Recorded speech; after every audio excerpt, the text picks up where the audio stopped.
Hey everyone, welcome back to our channel. Today I'm going to show you how you can fix Wi-Fi keeps disconnecting on Windows in a very simple way. So without wasting any time, let's get started. So first, you just need to come over into the search option and search for network connections. You can see here is your view network connections. So click on that and you can see your network connection will be opened. So you just need to keep your cursor on Wi-Fi, click on the right mouse button and go for properties. After that, here you can see your Wi-Fi properties will be opened. And now you just need to click on configure. You will get this dual band wireless AC 820/60 properties. So now you just need to go for this power management and going to turn off, allow the computer to turn off this device to save power. So you just need to turn it off, then click OK. And I hope your problem will be solved.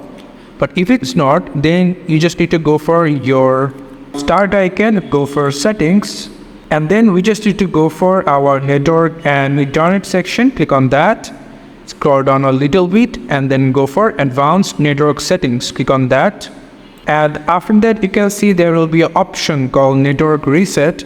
So if you click on that, click reset now, and then click yes. And by this, your all network will be resetted, and it will help you to install new adapters for your Wi-Fi and fix your Wi-Fi issues. So it will require a restart, so you can do the restart if you want.